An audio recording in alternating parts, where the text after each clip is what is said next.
L'humidité de l'année dernière, justement, n'a pas découragé Brigitte, Laure, Philippe et toute l'équipe. À peine sec, ils se sont relancés dès le mois d'octobre pour créer un spectacle à la hauteur de ce 30e anniversaire. Il s'intitule « Il était une fois la butte Saint-Martin ». En effet, c'est ici qu'est née en 1983 la première fête du Vieux Sénaux. C'est aussi ici que nous allons revenir nous implanter dès cet automne, exactement 30 ans après.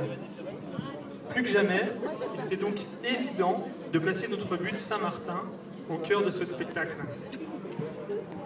Je ne vais pas vous dévoiler toute son histoire, mais un petit aparté sur la naissance de la salle Saint-Martin me semble essentiel. Dans les années 1940, les jeunes de la commune, réunis autour du curé, avaient eu la bonne idée de proposer des soirées théâtre dans les granges des fermes alentours. La réussite de leur soirée et l'enthousiasme aidant, ils ont voulu se lancer dans la construction de leur théâtre. Bien sûr, il fallait un terrain. Alors un terrain communal a été trouvé, juste à côté de l'église. Ensuite, il fallait s'abriter. Une grange était en vente à Servoz, près de Saint-Gervais. Il fallait juste trouver l'argent pour l'acheter, la démonter, aller la chercher et la remonter. Tout n'a pas été si simple. Je vous laisse imaginer ne serait-ce que les contraintes de déplacement sur une telle distance à l'époque. Mais ils se sont débrouillés. Ils ont récolté l'argent nécessaire auprès des habitants. Ils ont fait quelques allers-retours le dimanche à Servoz pour le démontage. Puis, selon une organisation pas très catholique, semble-t-il, c'est le cher curé qui avait organisé ça, ils ont emprunté un camion pour faire l'aller-retour dans la nuit et ainsi ramener la grange démontée. Petite anecdote, mais néanmoins importante, il a fallu trouver l'essence au marché noir pour refaire le plein du camion, afin que le propriétaire ne se rende compte de rien.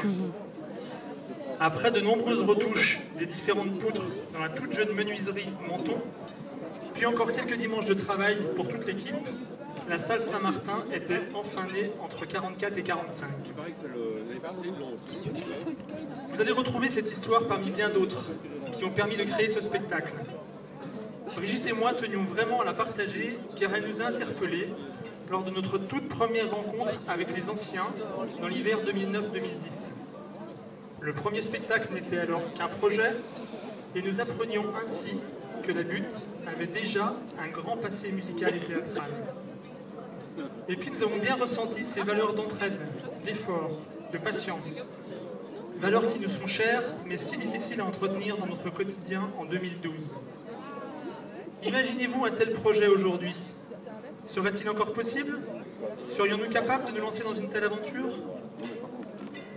Lors de ce spectacle, vous allez aussi retrouver 4 cloches, montées en carillon. Un carillon chargé de beaucoup d'émotions. Il a en effet été réalisé par Roland, Georges et toute l'équipe, selon les plans de notre ami Charlie Métral, qui nous a quittés bien trop rapidement cet été. Autrefois, les cloches d'église rythmaient le quotidien, mais aussi tous les événements importants de la vie. Ces 4 cloches, commandées par l'abbé Henri Descombes, faisaient partie d'un lot de 6, fondus par les fonderies Paccard début 1900. Elles étaient destinées au clocher d'une chapelle à Savigny, clocher qui n'a finalement jamais été construit. Pour échapper aux réquisitions successives, elles sont restées cachées dans de nombreuses années dans la ferme familiale. 2 cloches ont malheureusement disparu dans les années 60. Un grand merci à la descendance de cet abbé qui a gentiment proposé de nous prêter ces cloches. Cette année encore, nous avons choisi de vous proposer ce spectacle gratuitement. Pour y parvenir, la ville de Sénaux et les commerçants de Val-Sénoz ont bien voulu nous apporter un précieux soutien et nous les remercions. Les frais engagés restent néanmoins conséquents.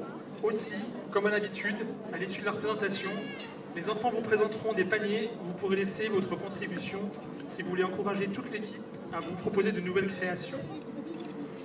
Avant de les laisser s'exprimer, je tiens vraiment à souligner l'investissement de cette jeune équipe, metteurs en scène, chorégraphes, acteurs, musiciens, chanteurs, décorateurs, costumières, tous ces bénévoles qui travaillent depuis une année pour cette soirée.